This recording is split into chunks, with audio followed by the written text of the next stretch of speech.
everybody, welcome to the Law Way. I'm Jessica, and today's video is going to be the fourth video in our Next Steps mini-series. If you've missed the other ones, I'm going to link them up here for you. Abby from Root and Arrest and myself decided that it would be really fun to share kind of our heart on homeschooling the next steps. So I'm sharing a video every day this week all about homeschooling middle school, and she's sharing one all about homeschooling high school. I just finished the 3 years of middle school with Emily, and she's wrapping up high school with her daughter. So we thought that this would be a great way to just kind of share our, what we did like, what we didn't like, the most important parts to us, what's on our hearts, and hopefully give you some encouragement and inspiration before you enter the next steps. In today's video, I'm going to be talking about the most important part about homeschooling middle school, or the most important thing, if you will. Now, when I first started thinking about homeschooling middle school, I obviously thought that the most important part was going to be the curriculum, the academics, the schedule, because we needed to be serious about that schedule, figuring out transcripts because high school was right around the corner. Like, I had all of this list of things that I needed to research. I had a huge freak out moment. I had to call my homeschool bestie. Yes, we all have one. She's further along than me, so I had to call her. We had to have a Zoom. Like, we did all of these things. I had my freak out moment. She sent me her son's transcripts, and she's like, okay, first of all, I'm only doing this because I know if I don't do it, you're going to continue to freak out, but we're not even here yet, and I need you to back off. And so I was like, whatever, just send me all this stuff.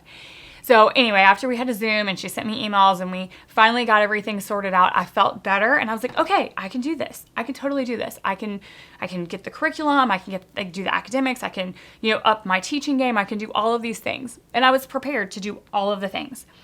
And then we actually started middle school.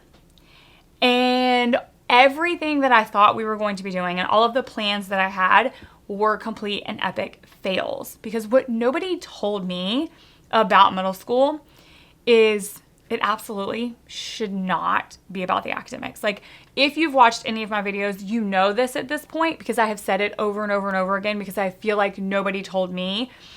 The middle school years, like literally the child is changing into an adult developmentally, hormonally, emotionally, physically, mentally. Like, the changes that they're going through are equivalent or even more so than like what we go through as women when we're pregnant or when we're in perimenopause. Like, it's essentially all of that for the boys and the girls. Like, puberty is no joke, right? Like, they're going through all of these changes.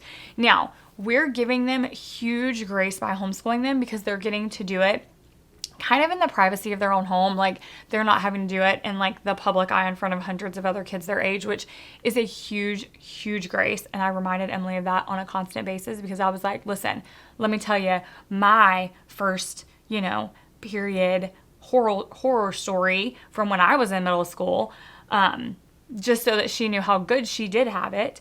But the thing is, those changes are still happening, right? Like, it doesn't matter if it's in the privacy of their own home or in a public school situation or private school or co-op or whatever the situation, the changes are still happening. You're still having to deal with them. And the thing is, it makes homeschooling a little more difficult. And in the end, what I realized the most important thing is not the academics or the textbooks or the curriculum or the rigor or the schedule or the future transcript or absolutely any of it. The most important thing is connection. Like, 100%, hands down, if you can only pick one thing and one thing only to focus on for the 3 years of middle school, it needs to be connection. Now, some of that might have to be forced because in those tween-teen years, kids are moving, like they're naturally kind of like moving away from parents and family and moving more towards friends. But I will say, having that connection with your child and making sure that like those lines of communication stay open so that you can have those deep, wonderful conversations that I'm always talking about, you have to stay connected for that to happen. And the connection has to be more important to you than the academics because you have to know when not to push and when to pull back. Which means maybe math isn't happening that way today because that would ruin both me and her mentally, emotionally. Our well-being would be toast, right? So math needs to happen in another way. So how can I make math happen that's still going to have us connecting on some level? Maybe we're going to bake. Maybe we're going to play a game.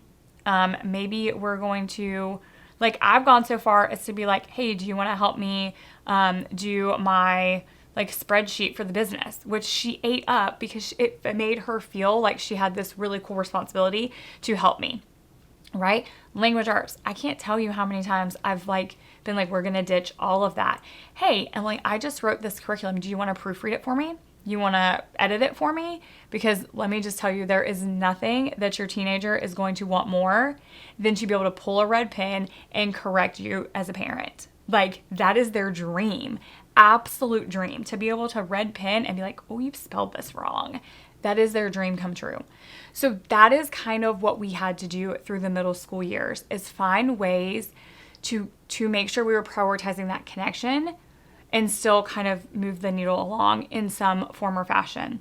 We did it in elementary school years, and we were more willing to do it in elementary school years. We would easily rip out a math page or work page and be like, oh, let's play a game, right? And for some reason, as parents, we accepted it more because they were younger. It was okay. But it becomes more difficult and a harder pill to swallow when they're older and in middle school. We feel like we can't do that anymore. They should be able to do the curriculum. But honestly, I think sometimes they're actually less able to do it in middle school than they were in elementary school, right? Like, they're struggling with those emotions. And don't get me wrong, there are obviously times when you may have to say, listen, this has to get done.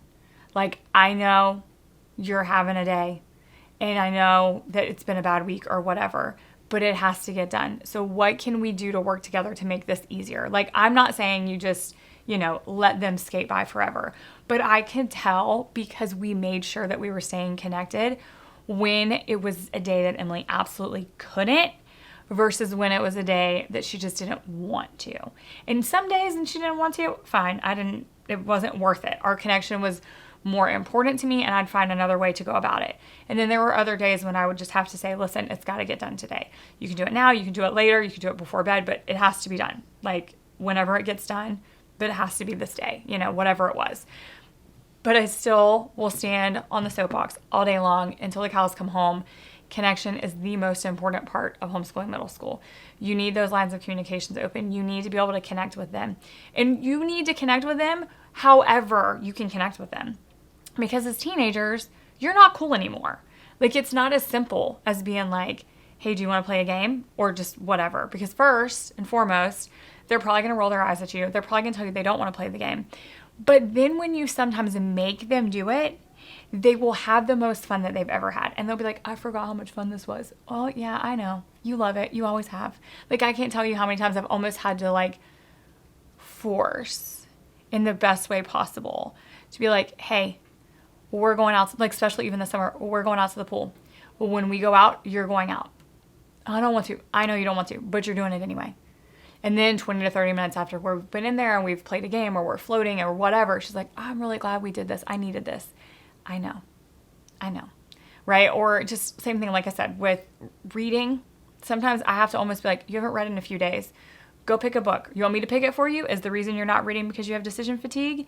What is it you need me to do? What do you want me to do? You want me to read it alongside you? You want me to read it aloud to you? You want to alternate chapters? Like, we prioritize that connection no matter what. You don't want to have family game night tonight? Okay, but we're doing it this weekend. So if you don't want to do it Friday night, pick Saturday or Sunday night. Which night's better for you? What works best for your schedule? Our game nights used to be 3 hours. Okay, we'll get it down to 2 hours.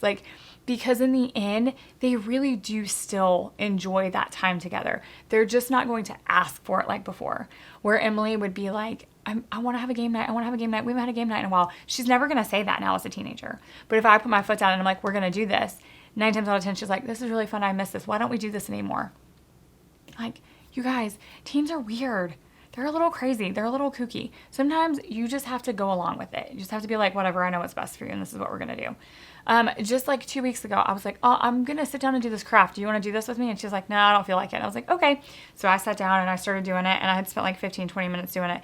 And she kept walking by, and I was like, are you sure you don't want to do one of these with me? And she's like, no, I don't really feel like it right now. And I was like, okay. By the time 10 more minutes had passed, I didn't say another word, but all of a sudden she's sitting next to me and she's grabbing the beads and she's doing it. And then 3 hours later, she's made 10 times the amount that I have. And she's like, this was really fun. I should have sat down earlier and done more of these. I know. Like, but it's just the way they are. It's just the way they are. But having those lines of communication and connection open all the time means that you're like letting them be themselves. She knows she can come to me. She knows she can join in with anything with me. We know that we can have those deep conversations. She knows she can share her opinions with me, whether they are things I agree with or don't agree with. And in this 3 years specifically, in those tween to teen years, in this transitional time period, that connection is the most important thing, because you need that. They need that. They need to know that they can be independent and you're still going to love them and want to hang out with them. They also need to know that it's okay to still love you and want to hang out with you, because they're like struggling with this, I'm not a kid anymore and I'm supposed to be grown, but they still kind of want you to be around and with them, but also they want to be independent and they don't want your help, but they want you to be there. Like, it's a struggle for them. It's an internal struggle. Like, and I can sometimes even see it on Emily's face when she like him hauls around, and I'll like try to offer another, scenario. Do you just want me to sit here? Do you want me to sit beside you and work while you're sitting there working? We now call it body doubling. I'm like, do you just want me to body double you? Like, do my own thing, but be with you? And we call it body doubling because that's like the adult version of parallel play, right? Like, that's where we're at now as a tween and teen. We're parallel playing, but we're going to call it body doubling because that doesn't sound as childish. But that's the most important part, hands down. All of the rest of it is going to happen naturally. Like, you can find other ways to get in math and language arts and reading and writing and whatever else is the most important to you in your homeschool academically. But if you forfeit the connection for it, that is something you're going to regret, and you're going to actually pay for that in the long run. If you find a way to prioritize connection while still getting the rest of that in, you're going to be so much more thankful in the long run that you did it, because then they feel seen and they feel like they can come to you with anything, and your relationship isn't sacrificed, which at the end of the day is one of our most important things. Like, it's in our vision statement, is that we are prioritizing relationship and connection while instilling the love of lifelong learning. So that means that no matter what, at the end of the day, I don't want to kill her love for learning, and I don't want to sacrifice our relationship or our connection for any kind of academics. That's our vision. If that's not your vision, then maybe this isn't what's best for you. But that's our vision, and that's what I want for our homeschool and for our daughter and for basically our life. And so because of that, we sacrificed everything to prioritize connection in the tween and teen years, whatever that took. Like I said, sometimes it was forced in a good way. Like, it wasn't like you're going to do this whether you like it or not. It was just like, you're going to do this for 10 or 15 minutes because I know in the end you're going to love it, and for whatever reason you're fighting it. I don't know why. And it's not even that they're fighting it. Sometimes it's just like, I don't know. They've lost all joy in life. I don't know how to explain it, because she would just rather like sit there and stare at a wall than admit that she wanted to do something. It was the strangest thing, you guys. It was a difficult time period. But I will say 12 and 13 were the hardest 2 years, and we're really, really close to 14, and I'm like seeing some light at the end of the tunnel. Like, Joy is re-entering her life. We've got systems that work, and because we prioritize that connection throughout these years, I'm seeing like she's coming back around. Like, things are improving. So I'm going to leave you with that little bit of encouragement too, is like 12 and 13 were the hardest 2 years, hands down, which for us was 7th and 8th grade. Just survive it. Just survive it. Do whatever you have to do to survive it. The rest will come. The academics will happen. You're going to finish the curriculum. You're not going to be behind. Realistically, middle school academics and curriculum are kind of an in-between anyway. Like, if you really look at the syllabuses and stuff, it's really just an extension of elementary school and like slight preparation for high school. Could your kid go from 5th grade math to 9th grade math? Possibly. Like, I really think it's extremely possible. I haven't tried it, but based off of where we were at, I think you probably could. I mean, I think if you just did like made it through pre-algebra in middle school, which is like one course, 3 years, one course, you'd be fine. You'd be on track for high school. That's really all you need. Like, and we pretty much did that. We went from math 6 to pre-algebra, and she had some repeat in math, in pre-algebra than she did in math 6. So anyway, that's neither here nor there, because I had no intention of talking about curriculum because it's not important to this video, because it's literally the least important thing when you're homeschooling middle school is the curriculum. Communication is the most important. Leave those lines of communication open, continue to connect with them, and find a way to be part of their interests, to connect with them, whatever it takes. Like if they're into Minecraft, learn to play Minecraft. Seriously, learn to play Minecraft. If they're into a show, watch it with them. Like Emily was super obsessed with Teen Wolf and Grimm. Neither of those were my shows, but I've seen every episode. I know every character. I've watched it multiple times because that was her thing. Like she loved it. And so I would just sit down and I would watch it with her. Kevin and I got into archery. We had never been into archery. Emily got into 4-H. Archery became her jam. We picked up bows and now we shoot together as a family. If you stay connected to them and you're willing to connect with them, like the rest of it comes, I promise. But sometimes you have to get creative, like whatever that is, follow their interests. Emily really, really wanted to learn guitar. So she's learned guitar. And now Kevin's like, hey, you could teach me. Like, why not? Same thing with both of my parents. I knew that in the teen and tween years, she was going to kind of pull away. And so I made a point to say, listen, if you want to continue to connect with her, we need to be strategic about it. And so I let both of them pick a course, a homeschool class, if you will, that they were going to teach. So my mom teaches her sewing every other week and my dad teaches her leather work every other week. And that way it kind of, again, was that forced connection. Like you have to go, you have to do this, even on days you don't necessarily feel like it. And then in the end, she's always, always, always grateful that she did. She's learned something, she's spent time with her grandparents, and she's created something amazing with her own two hands. So just find a way to connect with them, whatever it is. If your kid's super into video games and you're not, let them teach you how to play it. Learn how to play a video game with them. If they're into sewing, let them teach you how to sew. Even if what you do is horrible, at least find a way to continue to connect with them, mainly so that those lines of communication stay open and they know they can come to you with absolutely anything.